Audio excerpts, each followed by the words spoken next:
Assalamualaikum guys, welcome to lecture 3।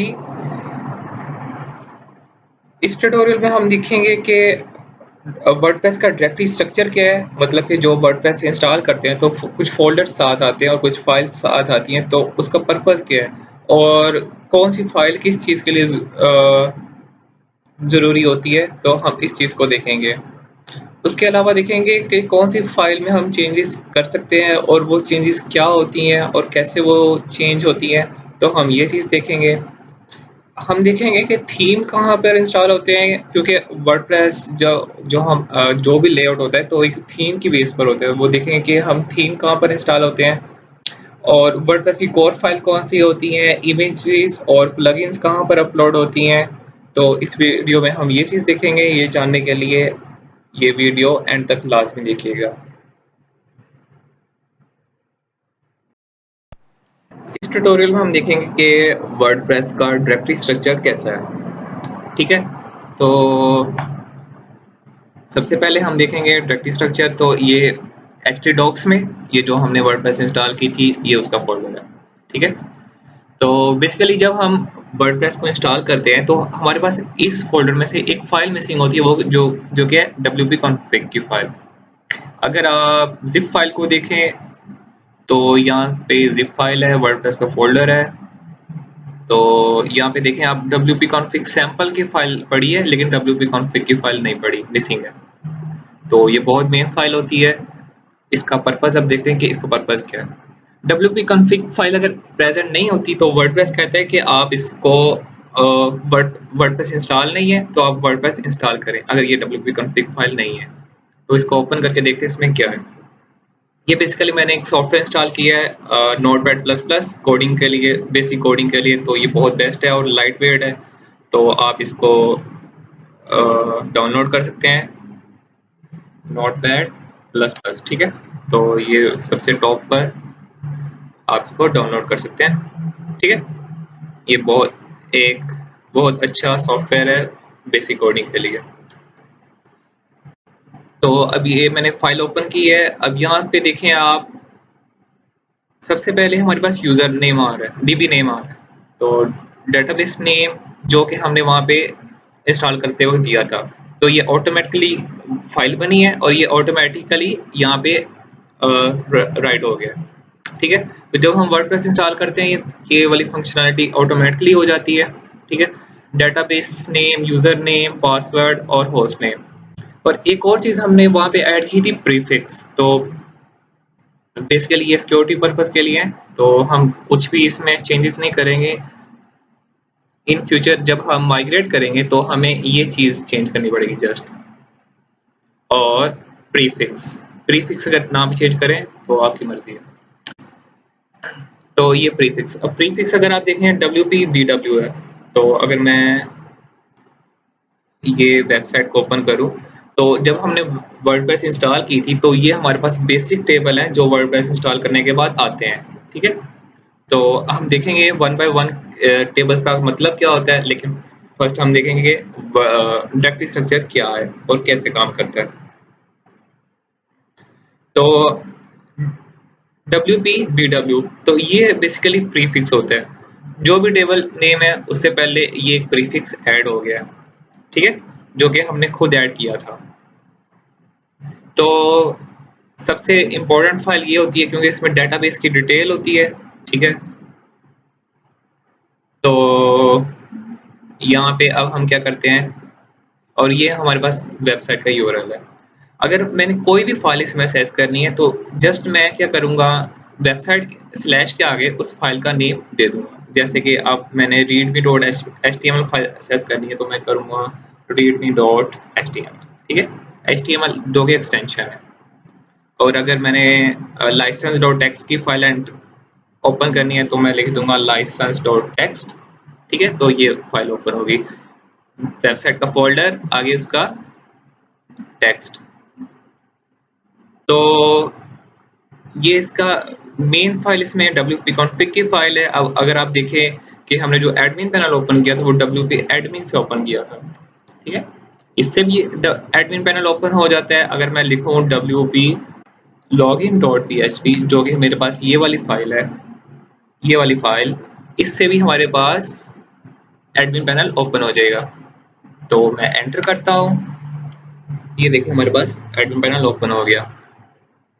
अब क्या करते हैं कि ये wp include ये वो फोल्डर है जिसमें वर्डप्रेस की कोर फंक्शनैलिटी और फाइल्स पड़ी होती हैं।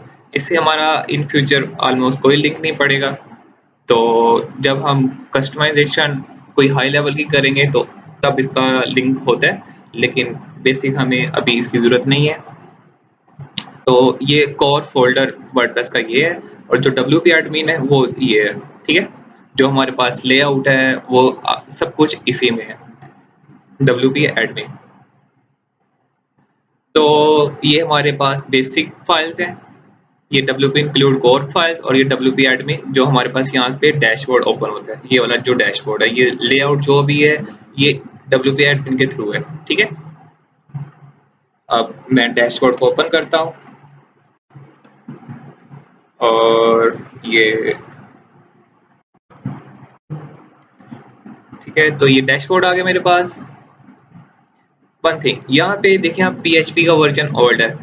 बेसिकली ये ना होस्ट पर डिपेंड करता होता है, आपको चाहिए कि सबसे लेटेस्ट वर्जन ही PHP का इंस्टॉल करें, लेकिन क्योंकि हमने ये XAMPP पर किया है तो ये इट्स ओके। जब हम इस वेबसाइट को मूव करेंगे एक लाइव सर्वर पे, जो कि हम आगे जाके करेंगे, तो वहाँ से जाके हम जस्ट PHP को अपडेट कर देंगे। जो PHP को अपडेट करने का तरीका है वो इस फोल्डर या इन फाइल से नहीं होता। ठीक है, वो सर्वर से होता है, वो हम आगे जाके देखेंगे कि कैसे होता है। अगर XAMPP पर आपने लेटेस्ट वर्जन PHP इंस्टॉल करना है तो जो सबसे लेटेस्ट XAMPP है जो कि 7.4 था समथिंग, तो आप उसको इंस्टॉल कर लें। ठीक है, और मुझे एक और क्यूरी आई थी कि XAMPP इंस्टॉल करते वक्त एरर आया है, तो एरर किस टाइप का था ये आपको दिखा देता हूँ। इस टाइप का एरर है, ठीक है, अपाचे शटडाउन। अगर इस टाइप के एरर को रिमूव करना है तो आपने जस्ट क्या करना है, एक ट्यूटोरियल मैंने ऑलरेडी इस पर बनाया हुआ है कि XAMPP शटडाउन अगर हो गया तो कैसे उसको फिक्स करना है। ठीक है, तो ये एरर आता है, आपने इसको कैसे फिक्स करना है, ये एरर टाइप है और ये सोल्यूशन है इसका। ठीक है, स्टेप बाय स्टेप आपने पोर्ट चेंज करनी है, ये क्योंकि पोर्ट की वजह से आता है। लेट्स सपोज अगर आपके स्काइप इंस्टॉल है तो कभी कभार उसकी वजह से आ जाते हैं, कोई और सॉफ्टवेयर की वजह से ये एरर आ जाता है। तो अब यहाँ से आप इसको फिक्स कर सकते हैं। ठीक है, तो अब आगे मूव करते हैं डायरेक्टरी स्ट्रक्चर पर। तो हमारे पास wp admin भी हो गया, wp includes भी हो गए। इन सब फाइल में से मेन फाइल हमारे पास wp config की है, और wp लॉगिन करने के लिए, wp साइन अप करने के लिए। ठीक है, तो बाकी हमें लिंक नहीं है फाइल से। तो अब जो मेन चीज़ है वो है wp कंटेंट से हमारा लिंक है। जो भी चीज़ हम वर्डप्रेस पर इंस्टॉल करते हैं या फिर थीम वगैरह इंस्टॉल करते हैं, प्लगइन इंस्टॉल करते हैं, तो वो wp config wp कंटेंट के फोल्डर में इंस्टॉल होती है। ठीक है, जैसे कि अब ये प्लगइन क्या है, थीम्स क्या है। अगर मैं वेबसाइट को ओपन करूं, लोकल होस्ट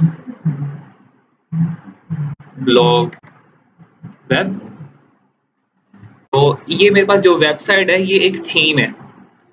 हर थीम का एक डिफरेंट लेआउट होता है। लेट्स सपोज अगर मैं कोई और वेबसाइट ओपन करूं जो कि वर्डप्रेस पर हो, जैसे कि ये एक वेबसाइट है जो कि वर्डप्रेस पर है। ठीक है, तो इसका डिफरेंट थीम है, और ये वेबसाइट है इसका डिफरेंट थीम है। ठीक है, तो अगर थीम चेंज करना हो, डैश अपीयरेंस में जाना है, थीम्स में जाना है, लॉगिन करने के बाद wp एडमिन में लॉगिन करने के बाद, तो यहाँ पे 3 थीम्स हैं। अगर मैं इसको एक्टिवेट करता हूँ और वेबसाइट को चेक करता हूँ तो इसका लेआउट डिफरेंट होगा। ठीक है, ये देखें इसका लेआउट डिफरेंट है। ये फुटर का लेआउट देख लें, ये हेडर का लेआउट देख लें, तो इसका लेआउट डिफरेंट है। तो ये थीम्स होते हैं। Themes basically layout of the website है। ठीक है, तो लेआउट को हम कस्टमाइज भी कर सकते हैं, वो आगे जाके देखेंगे हम लेआउट को कैसे कस्टमाइज़ कर सकते हैं। और ये डायरेक्टरी स्ट्रक्चर इसलिए इम्पोर्टेंट है कि आपको लेट्स सपोज़ इन फ्यूचर कोई मालवेयर रिमूव करना है वेबसाइट्स में से या वायरस रिमूव करना है, वो कैसे करना है? तो हमें उस चीज़ के लिए ये डायरेक्टरी स्ट्रक्चर पता होना लाज़मी है। तो इसके बाद प्लगइन्स हैं, यहाँ से आप देख सकते हैं ये प्लगइन हमारे पास ये 2 प्लगइन्स हैं बेसिकली। तो देखते हैं थीम्स के फ़ोल्डर में 3 थीम्स हैं, ये देखें, और यहाँ पे भी हमारे पास अपीयरेंस में 3 थीम्स हैं, ठीक है? अगर हम यहाँ से डिलीट कर देंगे तो यहाँ से ऑटोमेटिकली डिलीट हो जाएगा। अगर हम यहाँ से इसको ओपन करके यहाँ से मैं डिलीट करूँगा, मेक श्योर जो थीम एक्टिवेट होते हैं वो डिलीट नहीं होता, जो अनएक्टिवेट होते हैं वही डिलीट होते हैं, ठीक है? तो अगर मैं यहाँ से डिलीट करूँगा तो थीम डायरेक्टरी से भी ऑटोमेटिकली डिलीट हो जाएगा। तो दोनों चीज़ आप जैसे मर्ज़ी कर लें। अगर मैं यहाँ पे थीम इंस्टॉल करता हूँ, मैनुअली थीम इंस्टॉल करते हैं, इसको कहते हैं मैनुअली थीम इंस्टॉल करना, और इसको कहते हैं वर्डप्रेस के थ्रू इंस्टॉल करना यहाँ से, ठीक है? ऐड। तो ये दोनों ही हम आगे जाके करेंगे कि कैसे करते हैं, क्योंकि मैनुअली और हमें कभी-कभार कोई फिक्स वगैरह करना हो, कोई वर्डप्रेस का एरर रिमूव करना हो, तो हमें पता होना चाहिए कि थीम को मैनुअली इनेबल कैसे करते हैं, डिसेबल कैसे करते हैं, ठीक है? तो वो आगे जाके बताऊँगा। और ये प्लगइन्स हैं, आप देखें एक ये प्लगइन है और एक ये प्लगइन है, ठीक? तो ये प्लगइन्स ये प्लगइन और ये प्लगइन, ये जो index.php की फाइल होती है, तो इसका क्या रोल है, इसको देखते हैं। कोई भी मैं वेबसाइट का फ़ोल्डर ओपन करूँगा ना, तो सबसे पहले ऑटोमैटिकली सिस्टम की तरफ से जो फ़ाइल ओपन होती है वो index.php की फ़ाइल है। अगर index.php की फ़ाइल ना हो तो मुझे डोमेन क्या करती है, बेसिकली ये मेरी अब डोमेन बन चुकी है, ठीक है? Local host web. तो ये पूरे के पूरे फ़ोल्डर और फाइल्स मुझे शो कर देगी, जो कि बहुत बुरी चीज़ है। कोई भी हैकर उसको डाउनलोड कर सकता है और आपकी वेबसाइट को हैक कर सकता है। तो index.php फाइल उस चीज़ से बचाती है। अब देखें मैं क्या करता हूँ, यहाँ से अगर मैं इंडेक्स की फाइल को हटा देता हूँ, यहाँ इसका रीनेम कर देता हूँ, तो अब ये देखें आप, इसको मैं रीलोड करता हूँ और ये सारी की सारी मेरे पास फाइल और फ़ोल्डर्स शो हो रहे हैं, जो कि एक बहुत बुरी चीज़ है, ठीक है? इस चीज़ से बचने के लिए इंडेक्स की फाइल ऑलमोस्ट हर फ़ोल्डर में होती है, ठीक है? ताकि जो भी यूज़र या हैकर हो उसको पता ना चले कि आपके इस फ़ोल्डर में कौन-कौन सी फाइल्स पड़ी हैं। तो ये बहुत इम्पोर्टेंट चीज़ है। डब्ल्यूपी कंटेंट में यहाँ पे भी देखें, जो कि ये एम्प्टी भी हो सकती है, देखें, ठीक है? लेकिन ये जो मेन फाइल है, ये एम्प्टी नहीं होगी। ये मेन फाइल क्या करती है कि वर्डप्रेस को लोड करती है। आपने इसका कोड चेंज नहीं करना। ये जो फाइल्स है ना, ये वाली जो भी इंडेक्स फाइल्स होंगी, यहाँ पे भी आपको चाहिए पोस्ट करें, ठीक है? ये जो एम्प्टी फाइल है,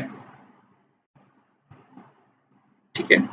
तो अब लेट्स सपोज मैं ब्लॉग डब्ल्यूपी कंटेंट को ओपन करता हूँ, ब्लॉग वेब डब्ल्यूपी कंटेंट का फोल्डर ओपन करता हूँ, क्योंकि मुझे पता है कि वर्डप्रेस है और वर्डप्रेस का फोल्डर मैं इस तरह ओपन कर सकता हूँ, ठीक है? तो ये देखिए ब्लैंक आ रहा है। ब्लैंक क्यों आ रहा है? क्योंकि index.php की फाइल में कुछ लिखा ही नहीं है। ये कमेंट है और कमेंट शो नहीं होता। तो ये देखें, अगर मैं यहाँ पे कुछ लिखता हूँ, क्योंकि मुझे PHP आती है, तो एको का मतलब है प्रिंट करना, ठीक है? वेब्स